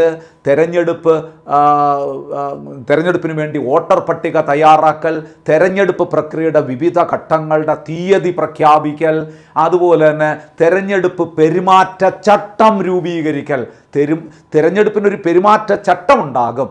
അത് സ്ഥാനാർത്ഥികളായാലും രാഷ്ട്രീയ പാർട്ടികളായാലും അത് അംഗീകരിച്ചേ മുന്നോട്ട് പോകാൻ പറ്റുള്ളൂ. ചട്ടലംഘനം നടത്താൻ പാടില്ല. പെരുമാറ്റച്ചട്ടം ലംഘിച്ചാൽ നടപടിയുണ്ടാകും. ചിലപ്പോൾ തെരഞ്ഞെടുക്കപ്പെട്ട അംഗം പോലും അയോഗ്യനാകാനും കാരണമാകും. ജാതി, മതം, ദൈവമൊക്കെ പറഞ്ഞുകൊണ്ട് വോട്ട് പിടിക്കലൊക്കെ തീർച്ചയായിട്ടും പെരുമാറ്റച്ചട്ടത്തിൻ്റെ ലംഘനമാണ് അല്ലേ? അപ്പം പെരുമാറ്റച്ചട്ടം രൂപീകരിക്കൽ. ഇനി തെരഞ്ഞെടുപ്പ് ഉദ്യോഗസ്ഥരുടെ നിയമനവും പരിശീലനവും. തെരഞ്ഞെടുപ്പ് പ്രക്രിയ സുഗമമായി നടത്തുന്നതിന് വേണ്ടി ഉദ്യോഗസ്ഥരെ നിയമിക്കുന്നു. ഉദ്യോഗസ്ഥരെ സർക്കാർ കൊടുക്കുന്നതാണ്. ആ ഉദ്യോഗസ്ഥരെ നിയമിച്ച് അവർക്ക് പരിശീലനം കൊടുക്കല്. ഇനി തെരഞ്ഞെടുപ്പിന്റെ കണക്കുകൾ പരിശോധിക്കല്. ഇനി രാഷ്ട്രീയ പാർട്ടികൾക്ക് അംഗീകാരം നൽകല്. തെരഞ്ഞെടുപ്പ് ചിഹ്നം അനുവദിക്കൽ, ഇങ്ങനെ പോകുന്നു തെരഞ്ഞെടുപ്പ് കമ്മീഷൻ്റെ പ്രധാനപ്പെട്ട ചുമതലകൾ. ഞാൻ ഈ പറഞ്ഞതെല്ലാം കൂടെ ഓർഡറായിട്ടൊന്ന് മനസ്സിലിട്ടോളൂ. ഇനി ഇതിലല്ലാത്തതൊക്കെ വരുമ്പോൾ ചിലപ്പോൾ ചോദിക്കും, ഈ ഡീലിമിറ്റേഷനുമായി ബന്ധപ്പെട്ടത് മണ്ഡല പുനർനിർണയം നടത്തുന്നത് തെരഞ്ഞെടുപ്പ് കമ്മീഷനാണെന്ന് പറഞ്ഞാൽ അല്ല, അത് ഡീലിമിറ്റേഷൻ കമ്മീഷൻ വേറെയുണ്ട്. ആ പുനർനിർണയം നടത്തിക്കൊടുത്താൽ അവിടെ തെരഞ്ഞെടുപ്പ് നടത്തുന്നതാണ് തെരഞ്ഞെടുപ്പ് കമ്മീഷൻ. അപ്പോൾ അതുകൊണ്ട് തെരഞ്ഞെടുപ്പ് കമ്മീഷൻ്റെ പ്രധാനപ്പെട്ട ചുമതലകൾ ഞാനിപ്പം വിവരിച്ചത് ഒന്ന് നന്നായി മനസ്സിലാക്കി വെച്ചോളുക. അപ്പം നമ്മുടെ ആ ചോദ്യത്തിൻ്റെ ഉത്തരവും നിങ്ങൾക്ക് കിട്ടി. ഡി ആണ് ഇതിൻ്റെ ഓപ്ഷൻ. താഴെ പറയുന്നവയിൽ തെരഞ്ഞെടുപ്പ് കമ്മീഷൻ്റെ അവകാശങ്ങൾ ഉൾപ്പെടാത്തത് തെരഞ്ഞെടുപ്പിൽ എത്ര പാർട്ടികൾ മത്സരിക്കാൻ കഴിയുമെന്ന് തീരുമാനിക്കാനുള്ള അവകാശം അത് തെരഞ്ഞെടുപ്പ് കമ്മീഷനില്ല. ബാക്കിയെല്ലാം തെരഞ്ഞെടുപ്പ് കമ്മീഷൻ അവകാശങ്ങളിൽ പെട്ടതാണ്. ഓക്കെ അല്ലേ? അങ്ങനെയാണെങ്കിൽ നമുക്ക് അടുത്ത ഘട്ടത്തിലേക്ക് കടക്കാം. അടുത്ത ചോദ്യത്തിലേക്ക് നമുക്കൊന്ന് കടക്കാം. ഇനി നോക്കൂ, എന്താണ് ദേശീയ പിന്നാക്ക വിഭാഗ കമ്മീഷന് ഭരണഘടനാ പദവി നൽകിയ ഭേദഗതി ഏത്? കറണ്ട് അഫയർ ചോദ്യമാണ്, നിർബന്ധമായും പഠിച്ചു വയ്ക്കണം. അത് പഠിക്കുമ്പോൾ ഈ ഓപ്ഷനിൽ കൊടുത്തിരിക്കുന്ന മറ്റ് ഓപ്ഷനും കൂടി നിങ്ങൾ പഠിച്ചേ മതിയാകൂ. അതെല്ലാം കറണ്ട് അഫയർ ചോദ്യമാണ്. അപ്പോൾ അതുകൊണ്ടൊന്ന് നമുക്കതൊന്ന് വിശദീകരിച്ച് പോകാം. ചോദ്യം എന്താണ്? ദേശീയ പിന്നാക്ക വിഭാഗ commission, national commission four backward class, ആ നാഷണൽ ബാക്ക്വേർഡ് ക്ലാസ് കമ്മീഷന് എന്താണ് ഭരണഘടനാ പദവി നൽകി? അതിനർത്ഥം എന്താണ്? അതിന് ഉത്തരത്തിലേക്ക് പോകുമ്പോൾ അതിൻ്റെ കാര്യങ്ങൾ നിങ്ങൾ മനസ്സിലാക്കി വയ്ക്കുക. എന്ന് പറഞ്ഞാൽ ദേശീയ പിന്നാക്ക വിഭാഗ കമ്മീഷൻ മുമ്പ് ഭരണഘടനാ സ്ഥാപനമായിരുന്നില്ല. അപ്പോഴെന്തായിരുന്നിട്ടുണ്ടാകാം? സ്റ്റാറ്റ്യൂട്ടറി സ്ഥാപനം. 1993 ശ്രദ്ധിക്കണേ, 1993 ഓഗസ്റ്റ് മാസം 14-ാം തീയതിയാണ് ശരിക്ക് ദേശീയ പിന്നാക്ക വിഭാഗ കമ്മീഷൻ എന്ന് പറയുന്ന ഒരു സ്റ്റാറ്റ്യൂട്ടറി സ്ഥാപനം നിലവിൽ വന്നത്. അത് സ്റ്റാറ്റ്യൂട്ടറി സ്ഥാപനമായി പ്രവർത്തിച്ചു കൊണ്ടിരുന്നു. എന്നാൽ ഈ അടുത്ത കാലത്ത് അതിന് കോൺസ്റ്റിറ്റ്യൂഷണൽ സ്റ്റാറ്റസ് ലഭിച്ചു. ഏത് ഭരണഘടനാ ഭേദഗതിയിലൂടെ? ഒരു സംശയവും വേണ്ട, 102ാം ഭേദഗതി 2018. 2018 102ാം ഭേദഗതിയിലൂടെയാണ് ദേശീയ പിന്നാക്ക വിഭാഗ കമ്മീഷന് ഭരണഘടനാ പദവി നൽകിയത്. 93 മുതൽ അത് സ്റ്റാറ്റ്യൂട്ടറി സ്ഥാപനം. കാര്യം എന്താണ്? 93 ഇന്ത്യൻ പാർലമെന്റ് പാസാക്കിയ ദേശീയ പിന്നാക്ക വിഭാഗ കമ്മീഷൻ ആക്ട് പ്രകാരം നിലവിൽ വരുന്നത് സ്റ്റാറ്റ്യൂട്ടറി സ്ഥാപനമല്ലേ? അങ്ങനെ പ്രവർത്തിച്ചു കൊണ്ടിരുന്ന national commission four backward class at present it is constitutional body. അപ്പോൾ പരീക്ഷയ്ക്ക് ഒരു ചോദ്യം വരും. ഇതല്ലാതെ ചോദ്യം നിങ്ങൾ ചെല്ലുമ്പോൾ താഴെ പറയുന്നവ, നമ്മൾ ആദ്യത്തെ ചോദ്യത്തിലേക്ക് ഒന്ന് വരിക. താഴെ പറയുന്നവയിൽ സ്റ്റാറ്റ്യൂട്ടറി സ്ഥാപനം അല്ലാത്തതേത് എന്ന് ചോദിക്കുമ്പോൾ അതിൻ്റെ ഇടയിൽ ദേശീയ പിന്നാക്ക വിഭാഗം കമ്മീഷൻ ഉണ്ടെങ്കിൽ അത് ഉത്തരമായി നിങ്ങൾ എടുക്കണം. അത് സ്റ്റാറ്റ്യൂട്ടറി സ്ഥാപനമല്ല, ഇപ്പോൾ അത് ഭരണഘടനാ സ്ഥാപനമാണ്. ഓക്കെ ആയോ? യെസ്. അപ്പോൾ ഇനി ഇതാണ് നമ്മളിതിൻ്റെ ഉത്തരം. ആദ്യത്തെ എ ഓപ്ഷനാണ്. എന്നാൽ നിങ്ങൾ ഈ 3 ഓപ്ഷനും കൂടെ ഒന്ന് പെട്ടെന്ന് ഓർത്തു പോവുക. റിവിഷൻ അല്ലേ, നിങ്ങളൊന്ന് മനസ്സിലാക്കി പോവുക. എന്താണ് 103ാം ഭേദഗതിയുടെ പ്രത്യേകത? 103ാം ഭേദഗതി 2019 ഇന്ത്യൻ പാർലമെന്റ് പാസാക്കിയ 103ാം ഭേദഗതി. EWS എന്ന് നിങ്ങൾ കേട്ടിട്ടുണ്ട്. EWS എന്താണ്? ഇക്കണോമിക്കലി വീക്കർ സെക്ഷൻ എന്ന് പറയുന്ന വിഭാഗം, സാമ്പത്തികമായി പിന്നോക്കം നിൽക്കുന്നത്. നിങ്ങൾക്കറിയാം, ഇന്ത്യയിൽ നേരത്തെ നിലവിലുണ്ടായിരുന്നത് എങ്ങനെയാണ്? ഈ പിന്നാക്ക വിഭാഗക്കാർക്കാണ്, ഇപ്പോൾ OBC-കാർക്കും അതുപോലെ SC/ST-കാർക്കും ഒക്കെ ഉദ്യോഗങ്ങളിലും വിദ്യാഭ്യാസ സ്ഥാപനങ്ങളിലുമൊക്കെ അവർക്ക് സംവരണം ഉണ്ടായിരുന്നു. എന്നാൽ അവർക്കുള്ള സംവരണത്തിൽ മാറ്റം വരുത്താതെ, അതിനെ ഇല്ലാതാക്കാതെ തന്നെ മുന്നാക്ക വിഭാഗത്തിൽപ്പെട്ട സാമ്പത്തികമായി പിന്നോക്കം നിൽക്കുന്നവർക്ക് കൂടി 10% സംവരണം അനുവദിച്ച ഭേദഗതിയാണ് 103ാം ഭേദഗതി. EWS-ന് ഇക്കണോമിക്കലി വീക്കർ സെക്ഷൻ, അത് ഓർത്തോളുക. അപ്പോൾ അവിടെ ചോദ്യമായിട്ട് നിങ്ങൾ ഇങ്ങനെ പഠിച്ചോളുക.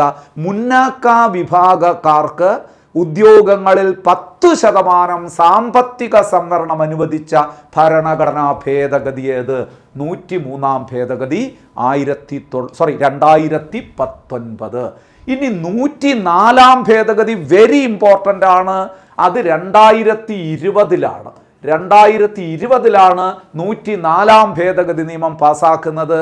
അതായത് ലോകസഭയിലേക്ക് 2 ആംഗ്ലോ ഇന്ത്യൻ പ്രതിനിധികളെ രാഷ്ട്രപതി നാമനിർദ്ദേശം ചെയ്യുന്ന രീതി നിർത്തലാക്കിയ ഭേദഗതിയാണ് 104 ഭേദഗതി. മനസ്സിലാവുന്നുണ്ടോ ഞാൻ പറയുന്നത്? അതായത് ലോകസഭയിലേക്ക് 2 ആംഗ്ലോ ഇന്ത്യൻ പ്രതിനിധികളെ രാഷ്ട്രപതി നാമനിർദ്ദേശം ചെയ്യുമായിരുന്നു. എന്നാൽ ഇപ്പോൾ 2020-ലെ 104 ഭേദഗതിയിലൂടെ ആ ഏർപ്പാട് നിർത്തലാക്കി. അങ്ങനെ പറയുമ്പോൾ ഒരു കാര്യം കൂടെ നിങ്ങൾ ഓർക്കണം, അത് സംസ്ഥാന നിയമസഭകൾക്കും ബാധകമായി. അപ്പോഴൊരു ചോദ്യം വരാം, സംസ്ഥാന നിയമസഭയിലേക്ക് ഒരു ആംഗ്ലോ ഇന്ത്യൻ പ്രതിനിധിയെ ഗവർണർ നാമനിർദ്ദേശം ചെയ്തിരുന്ന രീതി നിർത്തലാക്കിയ ഭരണഘടനാ ഭേദഗതി എന്ന് ചോദിച്ചാൽ അതിൻ്റെ ഉത്തരവും 104 തന്നെയാണ്. അതുകൊണ്ടാണ് ഇപ്പം നമ്മൾ പറഞ്ഞു ലോകസഭയിൽ 2 ആംഗ്ലോ ഇന്ത്യൻ പ്രതിനിധികൾ ഇപ്പോഴില്ല. അതുകൊണ്ടാണ് നമ്മൾ പഠിച്ചത് ലോകസഭയിൽ ഇപ്പം നിലവിൽ എത്ര അംഗങ്ങൾ ഉണ്ട് എന്ന് ചോദിച്ചാൽ ഇപ്പം നിങ്ങൾ പറയേണ്ട ഇത്രയേ പറയാവൂ, 543 പേര്. നേരത്തെ 2 പേര് കൂടി ഉണ്ടായിരുന്നു, 545 പേര് നേരത്തെ ലോകസഭയിൽ അംഗം ഉണ്ടായിരുന്നു. എന്നാൽ ഇപ്പോൾ 543 പേരേ ഉള്ളൂ. ഈ 2 ആംഗ്ലോ ഇന്ത്യൻ പ്രതിനിധികൾ ഇല്ല, ഇപ്പോൾ അത് നിർത്തലാക്കി. ഏതു ഭേദഗതിയിലൂടെ? 104. ഒരു കാരണവശാലും മറക്കരുത്. അപ്പം 102 പഠിച്ചു, 103 പഠിച്ചു, 104 പഠിച്ചു. ഇനി നോക്കൂ, ഇവിടെ വേറെയും പോയിന്റുകളുണ്ട്. അതായത് നമ്മുടെ SC/ST സംവരണം 10 വർഷത്തേക്ക് കൂടി നീട്ടി, അതും 104-ലൂടെയാണ്. ഈ ആംഗ്ലോ ഇന്ത്യൻ സംവരണം നിർത്തലാക്കുകയും നിലവിലുണ്ടായിരുന്ന പട്ടികജാതി പട്ടികവർഗ സംവരണത്തെ 10 വർഷം എന്ന് വെച്ചാൽ 2030 വരെ നീട്ടിയതും 104 ഭേദഗതിയിലൂടെയാണ്. ഓർത്തു വെച്ചോളൂ. ഇനി 106 ഭേദഗതി നിങ്ങൾക്ക് എല്ലാവർക്കും അറിയാം. അത് ഏറ്റവും പ്രധാനപ്പെട്ട കറണ്ട് അഫയേഴ്സ് ചോദ്യമാണ്. നാരി ശക്തി വന്ദൻ അധിനിയം എന്ന് നിങ്ങൾ കേട്ടിട്ടുണ്ട്.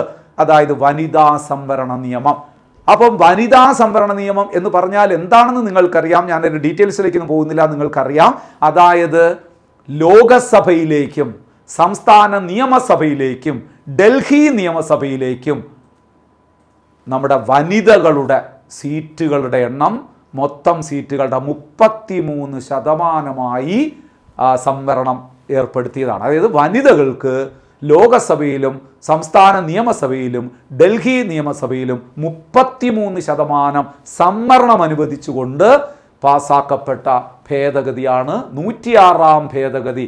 2023-ലെ 106 ഭേദഗതി വെരി ഇമ്പോർട്ടൻ്റ് ആണ്. അപ്പോൾ ഈ ചോദ്യം ഭംഗിയായി നിങ്ങൾക്ക് മനസ്സിലായി എന്ന് ഞാൻ വിശ്വസിക്കുന്നു. മനസ്സിലാക്കി വയ്ക്കണം, കാരണം ഇത് ഉറപ്പാണ്. ഇതിലേതെങ്കിലും ഒരെണ്ണമെങ്കിലും വരുന്ന പരീക്ഷകൾക്കുണ്ടാകും.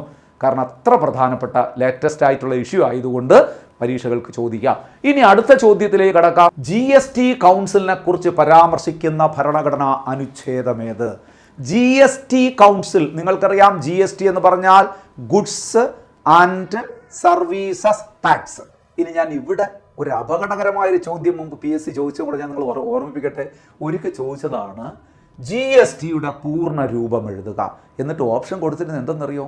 Goods and services taxes.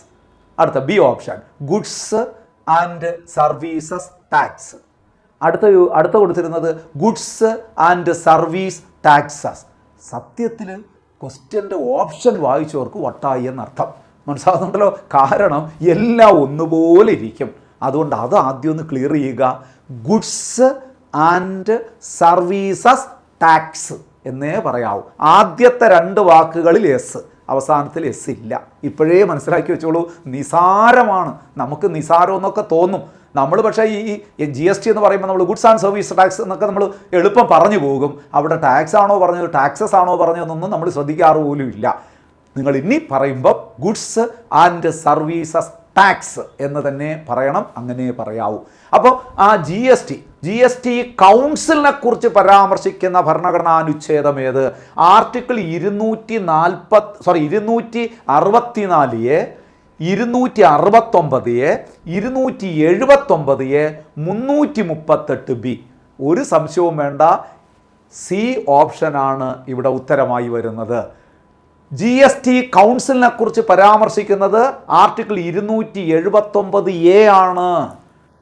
അപ്പം GST നിങ്ങൾ അതുകൂടെ ഒന്ന് മനസ്സിലാക്കുക. നമ്മൾ ഇവിടെ കുറെ കഴിഞ്ഞ ചോദ്യത്തിൽ കുറച്ച് ഭരണഘടനാ ഭേദഗതിയൊക്കെ പഠിച്ചല്ലോ. അപ്പൊ ഇന്ത്യയിൽ GST നടപ്പിലാക്കിയ ഭരണഘടനാ ഭേദഗതി ഏത് എന്ന് ചോദിച്ചാൽ 101-ാം ഭരണഘടനാ ഭേദഗതി 2016. വ്യക്തമായി പഠിക്കണം. GST ഇന്ത്യയിൽ GST നടപ്പിലാക്കിയ ഭരണഘടനാ ഭേദഗതി 101-ാം ഭരണഘടനാ ഭേദഗതി 2016. ഗുഡ്സ് ആൻഡ് സർവീസസ് ടാക്സ്, ചരക്ക് സേവന നികുതി. ചരക്ക് സേവന നികുതി ഒരു പരോക്ഷ നികുതിയാണ്. പ്രീവിയസ് ക്വസ്റ്റ്യൻ ആണ്. GST എന്ത് നികുതിയാണെന്ന് ചോദിച്ചിട്ടുണ്ട്. പരോക്ഷ നികുതി. നിങ്ങൾക്കറിയാം, കേന്ദ്ര സംസ്ഥാന സർക്കാരുകൾ ചുമത്തിയിരുന്ന വിവിധ ഇനം പരോക്ഷ നികുതികൾ ലയിപ്പിച്ച് ഒറ്റ നികുതി സമ്പ്രദായം നടപ്പിലാക്കിയതാണ് GST. ക്ലിയർ അല്ലേ? അപ്പോൾ GST നോക്കൂ, ആ GST നടപ്പിലാക്കിക്കൊണ്ട് പാസാക്കിയ ഭേദഗതിയാണ് 101-ാം ഭേദഗതി. ഈ ഭേദഗതിയിലൂടെ 3 അനുച്ഛേദങ്ങൾ, പ്രധാനമായിട്ടും 3 അനുച്ഛേദങ്ങൾ ഉൾപ്പെടുത്തി നിങ്ങൾ പഠിച്ചേ മതിയാകൂ. അതൊന്ന് ഇതാണ്, ആർട്ടിക്കിൾ 264A. അടുത്തത് ഇതാണ് 269A. അടുത്തത് ഇതാണ് 279A. ഇത് 3ഉം GSTയുമായി ബന്ധപ്പെട്ട തന്നെയാണ്. അപ്പൊ അതുകൂടി ഒന്ന് പഠിച്ചു പോയാൽ നന്നായിരിക്കും. 264A പറയുന്നത് പാർലമെന്റിനും സംസ്ഥാന നിയമനിർമ്മാണ സഭകൾക്കും GSTയുമായി ബന്ധപ്പെട്ട് നിയമനിർമ്മാണം നടത്താം. അതാണ് ഈ ആർട്ടിക്കിളിൽ പറയുന്നത്. 101-ാം ഭേദഗതിയിൽ ഉൾപ്പെടുത്തിയ ഒരു ആർട്ടിക്കിൾ 264A, അതിൽ പറയുന്നത് എന്താണെന്ന് ഞാൻ പറഞ്ഞു. പാർലമെന്റിനും സംസ്ഥാന നിയമനിർമ്മാണ സഭകൾക്കും GSTയുമായി ബന്ധപ്പെട്ട നിയമനിർമ്മാണം നടത്താം. അങ്ങനെയാണെങ്കിൽ അടുത്തത് നോക്കൂ, 269A എന്താണ് പറയുന്നത്?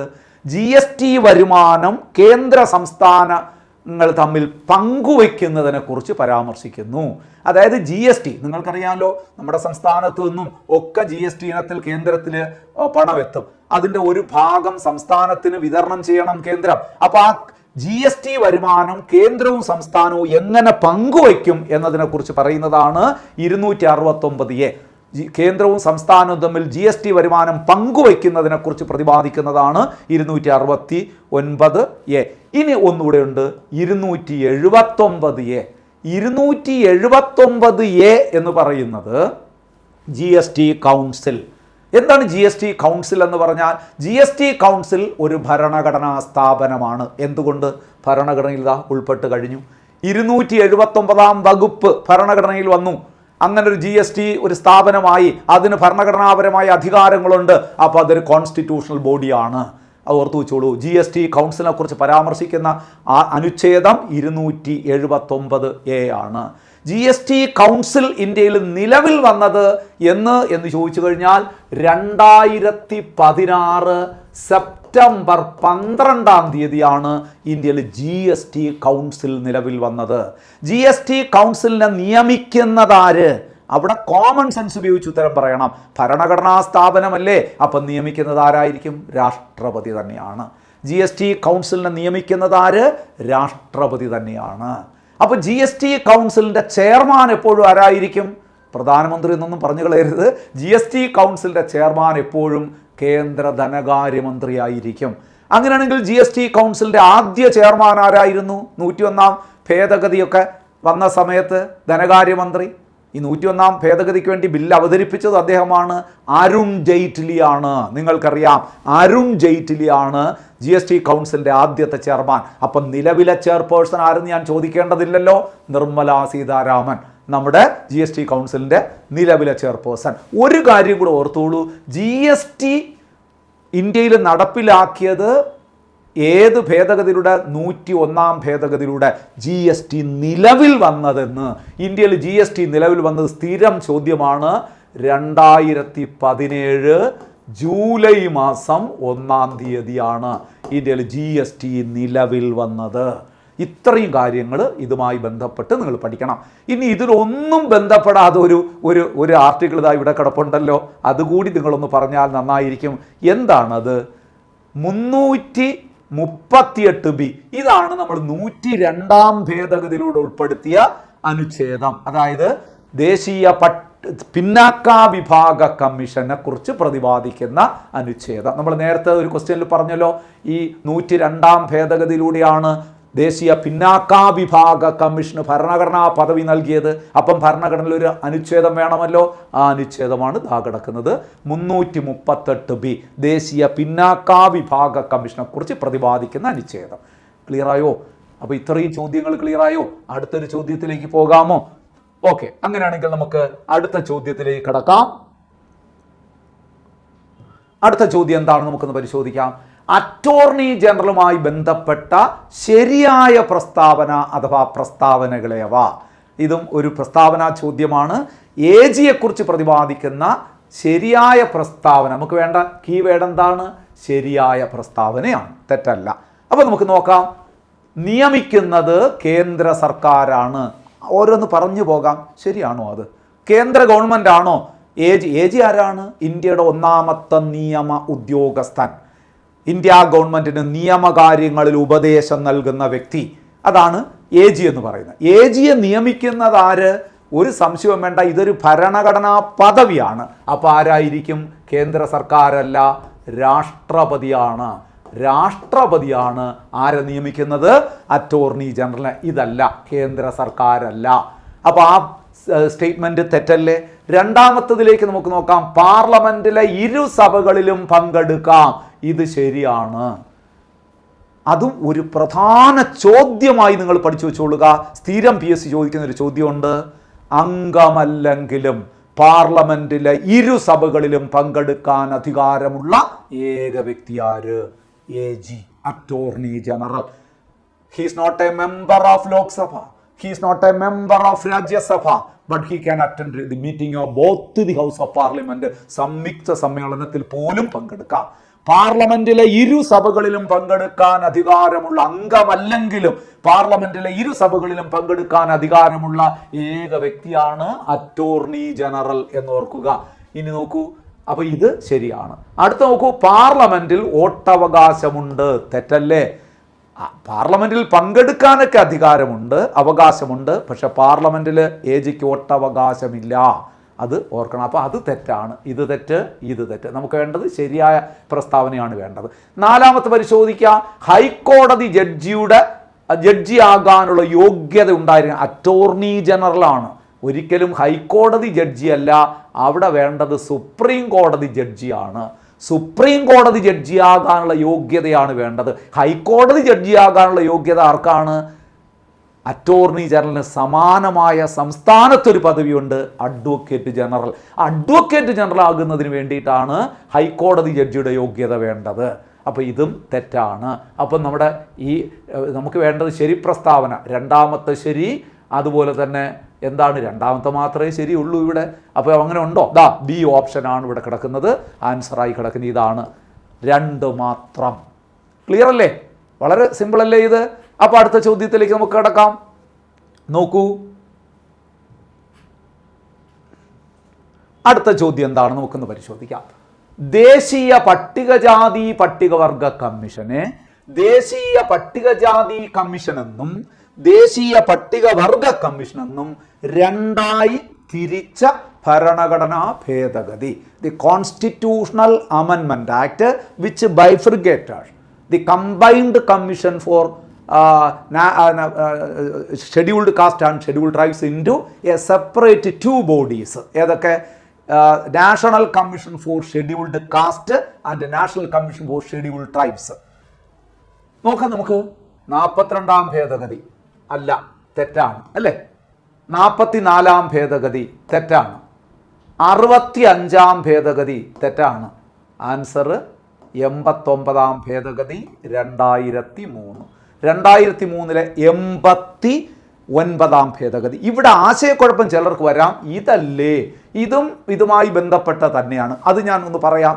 അതായത് ദേശീയ പട്ടികജാതി പട്ടികവർഗ കമ്മീഷൻ നിലവിൽ വന്നത് 65ാം ഭേദഗതിയിലൂടെയാണ്. 1990 65ാം ഭേദഗതിയിലൂടെയാണ് ഒരു combined commission four SC and ST, അങ്ങനെ. അതായത് ദേശീയ പട്ടികജാതി പട്ടികവർഗ കമ്മീഷൻ എന്ന് പറഞ്ഞൊരു കമ്പൈൻഡ് കമ്മീഷൻ നേരത്തെ അങ്ങനെ ഇന്ത്യയിൽ ഇല്ലായിരുന്നു. സ്പെഷ്യൽ ഓഫീസർമാരെ ഉണ്ടായിരുന്നുള്ളൂ. പട്ടികജാതിക്കാർക്ക് വേണ്ടിയിട്ടും പട്ടികവർഗ്ഗക്കാർക്ക് വേണ്ടിയിട്ട് സ്പെഷ്യൽ ഓഫീസർമാർ. അതെല്ലാം മാറിയിട്ട് ഇന്ത്യയിൽ ദേശീയ പട്ടികജാതി പട്ടികവർഗ കമ്മീഷൻ എന്ന് പറഞ്ഞൊരു കമ്പൈൻഡ് കമ്മീഷൻ നിലവിൽ വരുന്നത് നോക്കൂ 65-ാം ഭേദഗതി 1990-ലാണ്. എന്നാൽ 2003 ആയപ്പോൾ 89-ാം ഭേദഗതിയിലൂടെ ആ കമ്പൈൻഡ് കമ്മീഷനെ രണ്ടായിട്ട് വിഭജിച്ചിട്ട് ദേശീയ പട്ടികജാതി കമ്മീഷൻ എന്ന ഒരു സെപ്പറേറ്റ് കമ്മീഷനും ദേശീയ പട്ടികവർഗ കമ്മീഷൻ എന്ന് പറഞ്ഞ മറ്റൊരു സെപ്പറേറ്റ് കമ്മീഷനും നിലവിൽ വന്നു. അപ്പോൾ 89-ാം ഭേദഗതിയാണ് ഇവിടുത്തെ ആൻസർ. ക്ലിയറായോ? ക്ലിയർ അല്ലേ? അപ്പോൾ ഇവിടെ വേറെ ഓപ്ഷൻ ഒന്നും ഇവിടെ പറയാം. ഓപ്ഷൻ നമുക്കൊന്ന് പറഞ്ഞു പോകാം. ഇവിടെ വേറെ ഓപ്ഷനൊന്നും ഇല്ല. ഇത് നമ്മൾ എല്ലാം പറഞ്ഞു, എല്ലാം നമ്മൾ ഓർമ്മിച്ചു. 42, 44 ഞാൻ കടക്കുന്നില്ല. നിങ്ങൾക്കറിയാം, വളരെ വിപുലമായി പറയേണ്ടതാണ് മിനി കോൺസ്റ്റിറ്റ്യൂഷൻ എന്നൊക്കെ അറിയപ്പെടുന്ന ഏറ്റവും ലാർജസ്റ്റ് കോൺസ്റ്റിറ്റ്യൂഷൻ അമെൻമെൻ്റ് എന്നൊക്കെ അറിയപ്പെടുന്ന 42-ാം ഭേദഗതിയെക്കുറിച്ചൊക്കെ ഒരുപാട് നിങ്ങൾ പഠിച്ചിട്ടുണ്ട് അല്ലേ? ഏറ്റവും വലിയ ഭരണഘടനാ ഭേദഗതി, മിനി കോൺസ്റ്റിറ്റ്യൂഷൻ എന്നറിയപ്പെടുന്ന ഭേദഗതി, ആമുഖത്തെ തിരുത്തി കുറിച്ച ഭേദഗതി, ഭരണഘടനയിൽ മൗലിക കടമകൾ എന്ന് പറയുന്ന ഭാഗം 4A ഉൾപ്പെടുത്തിയ ഭേദഗതി, ഭരണഘടനയിൽ 14A എന്നൊരു ഭാഗം അഡ്മിനിസ്ട്രേറ്റീവ് ട്രൈബ്യൂണൽ ഉൾപ്പെടുത്തിയ ഭേദഗതി, ഇനി സ്റ്റേറ്റ് ലിസ്റ്റിൽ നിന്നും 5 വിഷയങ്ങൾ കൺകറൻറ്റ് ലിസ്റ്റിലേക്ക് മാറ്റിയ ഭേദഗതി, ഇനി കൺകറൻറ്റ് ലിസ്റ്റിൽ കുടുംബാസൂത്രണവും ജനസംഖ്യാ നിയന്ത്രണവും എന്ന് പറയുന്ന ഒരു വിഷയം ഉൾപ്പെടുത്തിയ ഭേദഗതി, ഇന്ത്യൻ ഭരണഘടനയിലെ 4-ാം ഭാഗമായ മാർഗനിർദ്ദേശക തത്വങ്ങളിൽ 39A എന്ന വകുപ്പും 43A എന്ന വകുപ്പും 48A എന്ന വകുപ്പും ഒക്കെ ഉൾപ്പെടുത്തിയ ഭേദഗതി. ഇങ്ങനെ പറഞ്ഞാൽ 42-ാം ഭേദഗതിയെക്കുറിച്ച് ഒരുപാട് കാര്യങ്ങൾ പറഞ്ഞു പോകാം. അത് നിങ്ങൾ പഠിച്ച കാര്യങ്ങളൊക്കെ ഒന്ന് ഓർത്തോളൂ, വെരി ഇമ്പോർട്ടൻ്റ് ആണ്. 44ലേക്ക് പോയാലും ഇഷ്ടംപോലെ നമുക്ക് പറയാം. എന്താണ്? മൗലികാവകാശങ്ങളിൽ നിന്നും സ്വത്തവകാശത്തെ ഒഴിവാക്കിയ ഭേദഗതി, ആർട്ടിക്കിൾ 31 ഒഴിവാക്കിയ ഭേദഗതി, 31 സ്വത്തവകാശം, ആർട്ടിക്കിൾ 19(1)(f) സ്വത്ത് സമ്പാദിക്കാനുള്ള അവകാശം ഒഴിവാക്കിയ ഭേദഗതി, ആർട്ടിക്കിൾ 300A ഉൾപ്പെടുത്തിയ ഭേദഗതി, നിയമാവകാശം, സ്വത്തവകാശം നിയമാവകാശമാണെന്ന പുതിയ വകുപ്പ് ഏർപ്പെടുത്തിയ ഭേദഗതി. പിന്നെ 44-ാം ഭേദഗതിയെക്കുറിച്ച് പറയുമ്പോൾ ഏറ്റവും കൂടുതൽ പ്രത്യാഘാതം ഉണ്ടാക്കിയത് അടിയന്തരാവസ്ഥയിലാണ്. ദേശീയ അടിയന്തരാവസ്ഥ. ദേശീയ അടിയന്തരാവസ്ഥ പ്രഖ്യാപിച്ചു കഴിഞ്ഞാൽ 1 മാസത്തിനകം പാർലമെൻറ്റ് അംഗീകരിക്കണമെന്ന വ്യവസ്ഥ കൊണ്ടുവന്ന ഭേദഗതി. ദേശീയ അടിയന്തരാവസ്ഥയുമായി ബന്ധപ്പെട്ട് ഇൻറ്റേർണൽ ഡിസ്റ്റർബൻസ് എന്ന പദം മാറ്റിയിട്ട് ആംഡ് റെബലിയൻ, ആഭ്യന്തര അസ്വസ്ഥത എന്ന വാക്ക് മാറ്റി സായുധ കലാപം എന്ന വാക്ക് ഉൾപ്പെടുത്തിയ ഭേദഗതി. ഇങ്ങനെ പറഞ്ഞാൽ ഒരുപാടുണ്ട്, ഞാൻ അതിലേക്ക് കടക്കുന്നില്ല. അതെല്ലാം നിങ്ങൾ വ്യക്തമായി പഠിച്ചിട്ടുണ്ട് എന്ന് ഞാൻ വിശ്വസിക്കുന്നു. അതുമല്ല, എമർജൻസി നമ്മൾ വിശദമായി പഠിച്ചൊരു ടോപ്പിക് കൂടിയാണ്. അതൊക്കെ ഒന്ന് റിവൈസ് ചെയ്യണം ഇതുമായി ബന്ധപ്പെട്ട്. അപ്പം അത് കഴിഞ്ഞു. അടുത്ത നോക്കൂ, വളരെ പ്രധാനപ്പെട്ട മറ്റൊരു ചോദ്യത്തിലേക്ക് വരാം. പബ്ലിക് സർവീസ് കമ്മീഷനെ കുറിച്ച് പ്രതിപാദിക്കുന്ന ഭരണഘടനാ അനുച്ഛേദം ഞാൻ പറഞ്ഞു, ഭാഗം എത്ര? 14, ആർട്ടിക്കിൾ 315 മുതൽ 323 വരെ പബ്ലിക് സർവീസ് കമ്മീഷനെ കുറിച്ച് പ്രതിപാദിക്കുന്നതാണ് ഞാൻ പറഞ്ഞ ഭാഗവും അനുച്ഛേദവും. അപ്പം തീർച്ചയായിട്ടും ആൻസർ ഇതല്ലേ? 315 അല്ലേ? ഇന്ത്യക്ക് ഒരു പബ്ലിക് സർവീസ് കമ്മീഷൻ ഉണ്ടായിരിക്കണം. അതുപോലെ സംസ്ഥാനങ്ങൾക്ക്, ഓരോ സംസ്ഥാനങ്ങൾക്കും പബ്ലിക് സർവീസ് കമ്മീഷൻ ഉണ്ടായിരിക്കണം എന്ന് പറയുന്നതാണ് 315. ആൻസർ ഇത് തന്നെയാണ്. ഇതോ പെട്ടെന്ന് പറഞ്ഞു പോവുക. അടുത്ത ഓപ്ഷൻ 324, ഇന്ത്യക്ക് ഒരു തെരഞ്ഞെടുപ്പ് കമ്മീഷൻ ഉണ്ടായിരിക്കണം എന്ന് പ്രതിപാദിക്കുന്ന ആർട്ടിക്കിളാണ്. 324 തെരഞ്ഞെടുപ്പ് കമ്മീഷനെ കുറിച്ച് പ്രതിപാദിക്കുന്നു. Very important. 280 finance commission. ഇന്ത്യക്കൊരു ധനകാര്യ കമ്മീഷൻ ഉണ്ടായിരിക്കണം, അല്ലെങ്കിൽ ധനകാര്യ കമ്മീഷൻ നിലവിൽ വരുന്നത് 280-ലാണ്. Article 148 CAG, controller and auditor general of ഇന്ത്യയെ രാഷ്ട്രപതി നിയമിക്കുന്ന ആർട്ടിക്കിളാണ് 148. ഓക്കെ അല്ലേ? അപ്പോൾ അതും കഴിഞ്ഞു. തീർച്ചയായിട്ടും നിങ്ങൾക്കത് മനസ്സിലായിട്ടുണ്ടാവുമെന്ന് വിശ്വസിക്കുന്നു. എങ്കിൽ അടുത്ത ചോദ്യത്തിലേക്ക് നമുക്കൊന്ന് കടക്കാം. ശരിയായ ജോഡികൾ കണ്ടെത്തുക. ഇതൊക്കെയാണ് ഇപ്പോഴത്തെ മോഡൽ. ശരിയായ ജോഡികൾ നോക്കൂ. GST കൗൺസിൽ 279 ആർട്ടിക്കിൾ നമ്മളിപ്പോൾ പഠിച്ചതേ ഉള്ളൂ. അത് ശരി ഓപ്ഷനാണ്. GST കൗൺസിലിനെ കുറിച്ച് പ്രതിപാദിക്കുന്ന ആർട്ടിക്കിൾ അല്ലേ ഇത്? അപ്പോൾ അത് കറക്റ്റ്. അറ്റോർണി ജനറൽ ആർട്ടിക്കിൾ 165 തെറ്റ്. ആർട്ടിക്കിൾ 76 അറ്റോർണി ജനറൽ നിയമിക്കുക. രാഷ്ട്രപതി അറ്റോർണി ജനറൽ നിയമിക്കുന്നത് ഭരണഘടനയുടെ 76. എന്നാൽ അഡ്വക്കേറ്റ് ജനറൽ സംസ്ഥാനത്തെ പദവിയാണ്. അറ്റോർണി ജനറലിന് സമാനമായ സംസ്ഥാനത്തെ പദവി, സംസ്ഥാന ഗവൺമെന്റിന് നിയമകാര്യങ്ങൾ ഉപദേശം നൽകുന്ന വ്യക്തി, സംസ്ഥാനത്തെ ഒന്നാമത്തെ നിയമ ഉദ്യോഗസ്ഥൻ നിയമിക്കുന്നത് ഗവർണറാണ്. ഭരണഘടനയുടെ 165 വകുപ്പ് പ്രകാരം 165 വകുപ്പ് പ്രകാരം. ഇത് അങ്ങോട്ടും ഇങ്ങോട്ടും തിരിഞ്ഞു പോയി അല്ലേ? അപ്പം കറക്റ്റ് ജോഡിയല്ല. ഇത് അങ്ങോട്ടും ഇങ്ങോട്ടും തിരിഞ്ഞു വന്നിരുന്നെങ്കിൽ കറക്റ്റ് ആയിരുന്നേനെ അല്ലേ? ഇത് അറ്റോർണി ജനറൽ ഇതാണ് 76 വകുപ്പും അഡ്വക്കേറ്റ് ജനറൽ 165 വകുപ്പും എന്ന് പറഞ്ഞിരുന്നെങ്കിൽ ശരി ജോഡിയെന്ന് നമ്മൾ പറഞ്ഞത്. അപ്പോൾ ഇത് രണ്ടും തെറ്റായിട്ടുള്ള ജോഡിയാണ്. നമുക്ക് അപ്പോൾ ശരിയായി വന്നത് ഇതാണ്. അടുത്ത നോക്കാം. UPSC ഇപ്പം നമ്മൾ പറഞ്ഞതേ ഉള്ളൂ. പബ്ലിക് സർവീസ് കമ്മീഷനെ കുറിച്ച് പ്രതിപാദിക്കുന്നത് 315 തന്നെയാണ്. അപ്പോൾ 1ഉം 4ഉമാണ് ഇവിടത്തെ പ്രധാനപ്പെട്ട ആൻസറായി വരുന്നത്.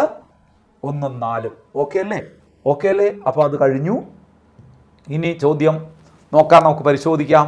ഇനി ഉള്ളത് ഇന്ത്യയിലെ നിലവിലെ മുഖ്യ തെരഞ്ഞെടുപ്പ് കമ്മീഷണർ. കറണ്ട് അഫയേഴ്സ് ചോദ്യമാണ്. Chief election commission of India. ഇന്ത്യയിൽ ഈ അടുത്ത കാലത്ത് ചീഫ് ഇലക്ഷൻ കമ്മീഷൻ മാറിയല്ലോ. രാജീവ് കുമാർ ആയിരുന്നു, അദ്ദേഹം മാറിയിട്ട് പുതിയൊരാൾ വന്നല്ലോ. എല്ലാവർക്കും അറിയാം, ഗാനേഷ് കുമാറാണ് ഇന്ത്യയിലെ നിലവിലെ മുഖ്യ തെരഞ്ഞെടുപ്പ് കമ്മീഷണർ. ഗാനേഷ് കുമാർ മറക്കാതിരിക്കുക. എങ്കിൽ ബാക്കി 3 പേരെയും കൂടെ പറ. 3 കറണ്ട് അഫയേഴ്സ് ചോദ്യം കൂടെ കിട്ടട്ടെ. പ്രീതി സുദൻ ആരാണ്? UPSCയുടെ ചെയർപേഴ്സൺ. UPSCയുടെ നിലവിലെ ചെയർപേഴ്സൺ ആണ് പ്രീതി സുദൻ. അങ്ങനെയാണെങ്കിൽ കിഷോർ മക്വാന ആരാണ്? ദേശീയ പട്ടികജാതി കമ്മീഷന്റെ നിലവിലെ ചെയർമാനാണ്. Chairman of national commission for scheduled cast ആണ് കിഷോർ മക്വാന. പരീക്ഷകൾക്ക് സ്ഥിരം ചോദിക്കുന്നതാണ്. അങ്ങനെയാണെങ്കിൽ R വെങ്കടരമണി ആരാണ്? ഇന്ത്യയുടെ AG ആണ്, ഇപ്പോഴത്തെ AG ആണ്, അറ്റോർണി ജനറൽ ഓഫ് ഇന്ത്യ. ഇത് SC കമ്മീഷന്റെ ചെയർമാനാണ്, ഷെഡ്യൂൾഡ് കാസ്റ്റ് കമ്മീഷന്റെ ചെയർമാനാണ്. ഇത് UPSCയുടെ ചെയർപേഴ്സൺ ആണ്. ആര്? പ്രീതി സുദൻ. ഇത് ഇലക്ഷൻ കമ്മീഷന്റെ മുഖ്യ കമ്മീഷണറാണ്. ആര്? ഗാനേഷ് കുമാർ. ക്ലിയർ അല്ലേ? ആ 4 പേരും നിങ്ങൾക്കൊന്ന് മനസ്സിലായോ? മനസ്സിലുണ്ടാകണം. നോക്കൂ, അടുത്തത് ഇന്ത്യയിൽ ചീഫ് ഇലക്ഷൻ കമ്മീഷണറായ ഏക മലയാളി ആര്? ഇന്ത്യയിൽ ചീഫ് ഇലക്ഷൻ കമ്മീഷണറായ ഏക മലയാളി ആര്? നിങ്ങൾക്കറിയാം, ഇന്ത്യയിലെ ചീഫ് ഇലക്ഷൻ, അത് ഒരിക്കലും മറക്കാൻ പാടില്ല. അതാരാണ്? TN ശേഷൻ. നോക്കൂ, ഇവിടെ ഓപ്ഷൻ കിടക്കുന്നത് KG Balakrishnan, VP Menon, Sardar KM Panicker. 4 പേരും മലയാളികളാണ്. അപ്പോൾ രാശിയക്കുഴപ്പം വരും. അപ്പോഴാ 4 പേരെ കുറിച്ച് നിങ്ങളൊന്ന് അറിഞ്ഞിരിക്കുന്നത് നല്ലതല്ലേ? ഇന്ത്യയിലെ ഇവിടെ പറഞ്ഞത് ചീഫ് ഇലക്ഷൻ കമ്മീഷനായ ആദ്യ മലയാളി TN ശേഷൻ. അങ്ങനെയാണെങ്കിൽ KG ബാലകൃഷ്ണൻ ആരാണ്? സുപ്രീം കോടതി ചീഫ് ജസ്റ്റിസായ ആദ്യ മലയാളി എന്ന് നമുക്ക് പറയാം. അതുപോലെ തന്നെ ദേശീയ മനുഷ്യാവകാശ കമ്മീഷന്റെ ചെയർമാനായ ഏക മലയാളി ആയതും KG ബാല. ആ 2 ചോദ്യങ്ങൾ മനസ്സിലിട്ടോളൂ. സുപ്രീം കോടതി ചീഫ് ജസ്റ്റിസായ ഏക മലയാളി.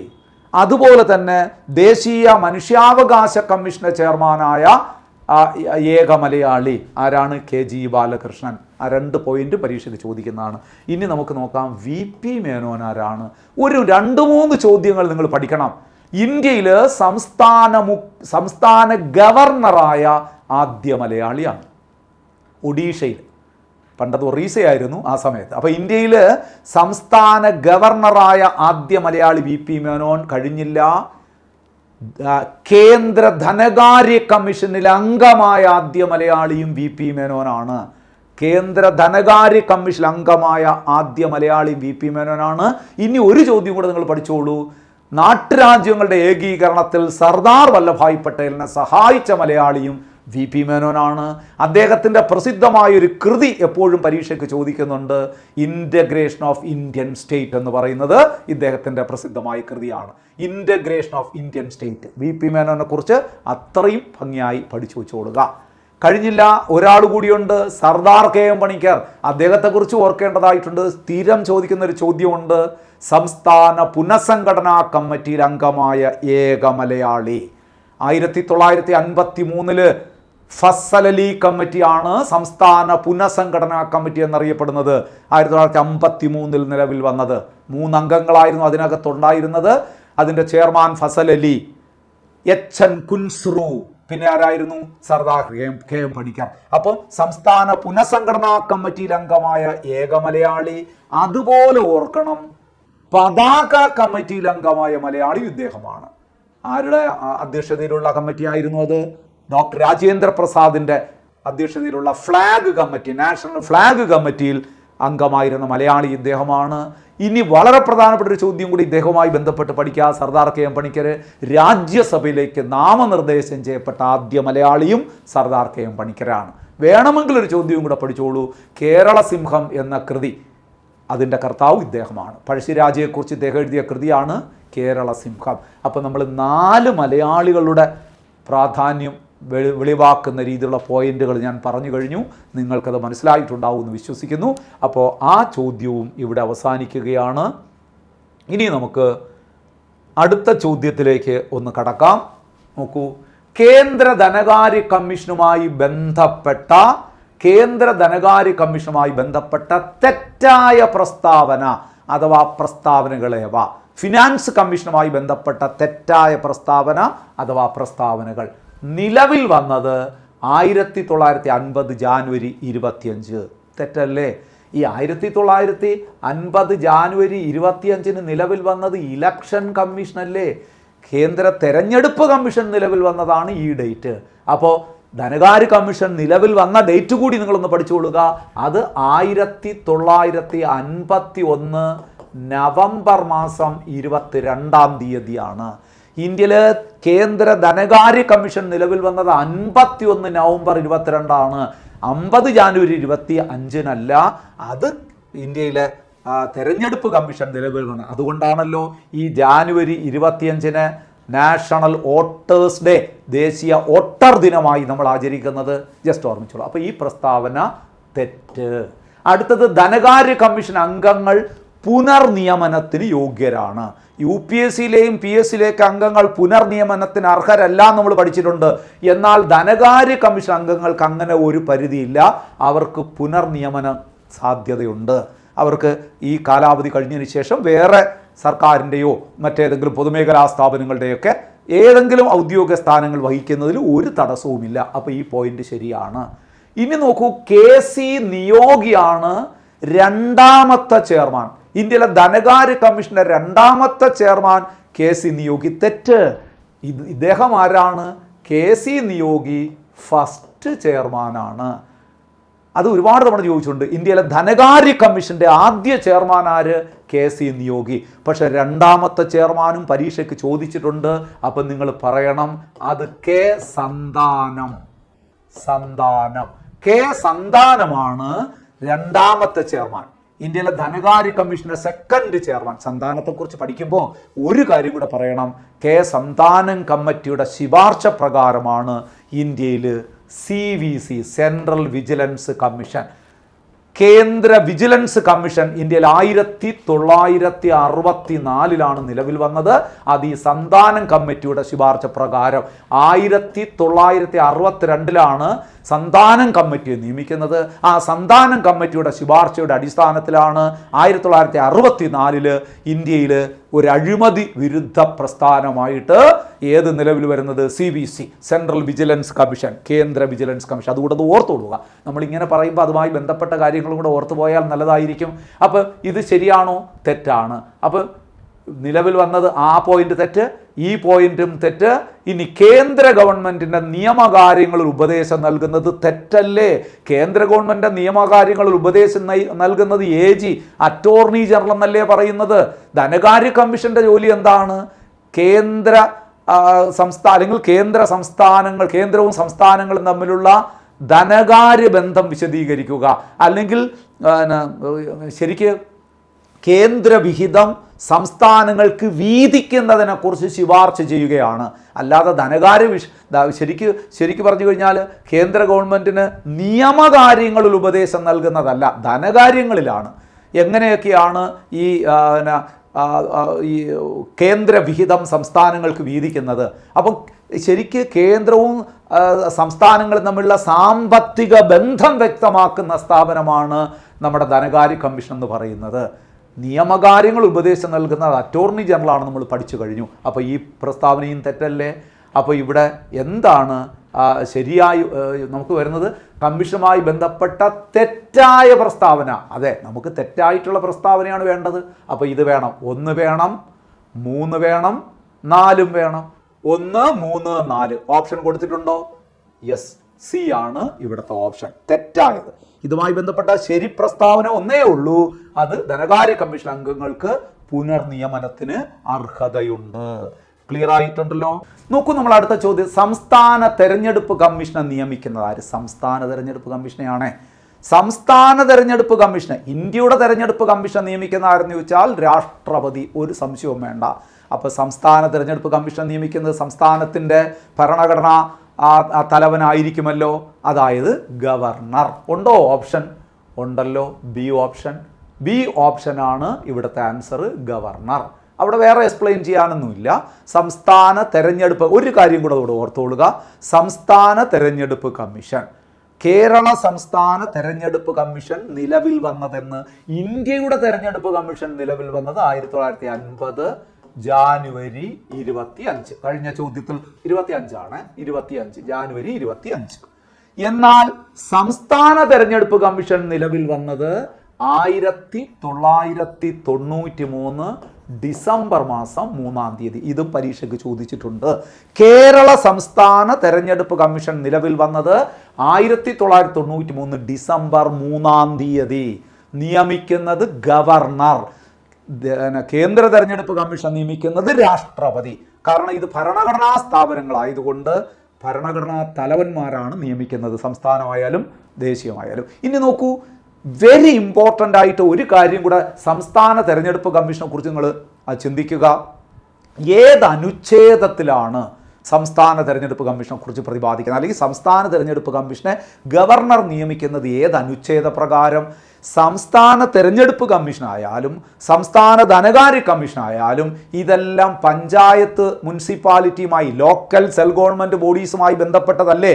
അപ്പോൾ ആർട്ടിക്കിൾ തുടങ്ങുന്നത് ഇത് തന്നെയാണ്, 243K ആണ്. ഇതാണ് ഇന്ത്യയുടെ തെരഞ്ഞെടുപ്പ് കമ്മീഷൻ, സംസ്ഥാന തെരഞ്ഞെടുപ്പ് കമ്മീഷൻ. സംസ്ഥാനത്തിന് ധനകാര്യ കമ്മീഷൻ 243I എന്ന് നമ്മൾ നേരത്തെ ഒരു ചോദ്യത്തിൽ പഠിച്ചു. അതുപോലെ ഇത് അതിനേക്കാളും പ്രധാനപ്പെട്ടത്, കൂടുതൽ തവണ പരീക്ഷയ്ക്ക് ചോദിച്ചിട്ടുള്ളതാണ്, സംസ്ഥാന തെരഞ്ഞെടുപ്പ് കമ്മീഷനെ കുറിച്ച് പ്രതിപാദിക്കുന്ന ഭരണഘടനാ അനുച്ഛേദം 243K ആണ്. ഇനി സംസ്ഥാന തെരഞ്ഞെടുപ്പ് കമ്മീഷന്റെ ഡ്യൂട്ടി എന്താണ്? തദ്ദേശ സ്വയംഭരണ സ്ഥാപനങ്ങളുടെ തെരഞ്ഞെടുപ്പുകൾക്ക് മേൽനോട്ടം വഹിക്കൽ. ക്ലിയർ അല്ലേ? അപ്പോൾ അവിടെ ഇനി വേറെ ഒന്നും പറയാനില്ല. ഇത്രയും കാര്യങ്ങൾ ഒന്ന് ഓർത്തു വെച്ചുകൊള്ളുക. ഏറ്റവും ഒടുവിലത്തെ ഇന്നത്തെ ഈ വീഡിയോ ക്ലാസ്സിലെ അവസാന ക്ലാസ്സിലേക്ക് നമ്മൾ കടക്കുന്നു. നോക്കൂ, ദേശീയ പട്ടികവർഗ കമ്മീഷൻ്റെ നിലവിലെ അധ്യക്ഷൻ. വീണ്ടും കറണ്ട് അഫയേഴ്സ് ചോദ്യത്തിലേക്ക് വരികയാണ്. അപ്പോൾ ഇവിടെ കൊടുത്തിരിക്കുന്ന എല്ലാവരും ആരൊക്കെയാണെന്നൊന്ന് പറഞ്ഞാൽ നന്നായിരിക്കും. ദേശീയ പട്ടികവർഗ കമ്മീഷൻ, പട്ടികജാതി കമ്മീഷൻ്റെ അധ്യക്ഷനെ മറ്റൊരു ചോദ്യത്തിൽ ഇന്ന് തന്നെ നമ്മൾ എക്സ്പ്ലെയിൻ ചെയ്തു. ആരാണ്? കിഷോർ മക്വാന എന്ന് പറഞ്ഞ ഒരാളിൻ്റെ പേര് കേട്ടതായിട്ട് ഓർമ്മയുണ്ടോ? Chairman of national commission for scheduled cast. എന്നാൽ ഇവിടെ ചോദിച്ചിരിക്കുന്നത് പട്ടികവർഗ കമ്മീഷന്റെ അധ്യക്ഷൻ. നമുക്കൊന്ന് പരിശോധിക്കാം ഓരോന്നായിട്ട്. അന്തർ സിംഗ് ആര്യ. ശരിയാണോ? ശരിയാണ്. ഇത് തന്നെയാണ് ആൻസർ. അന്തർ സിംഗ് ആര്യ ദേശീയ പട്ടികവർഗ കമ്മീഷന്റെ നിലവിലെ ചെയർമാൻ. അപ്പോൾ ഇതാരാണ്? വി രാമസുബ്രഹ്മണ്യം.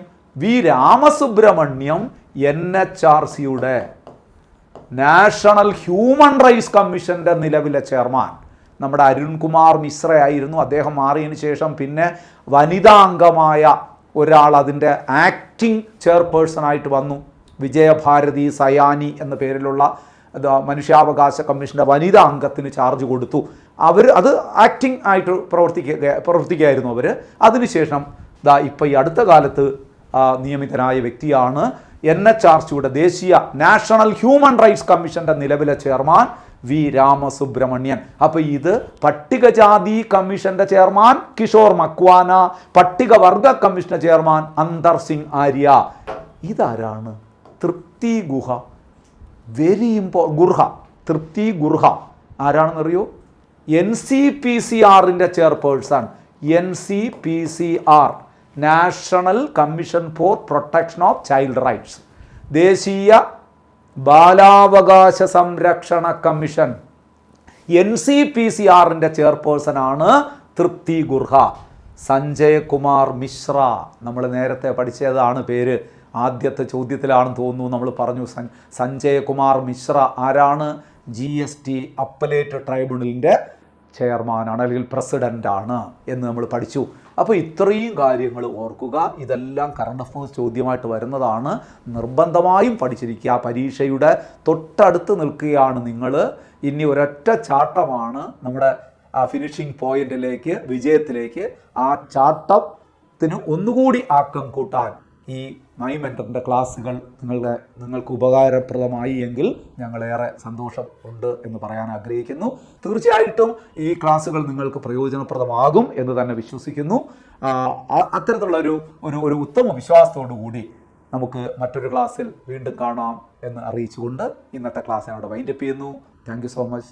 Good bye.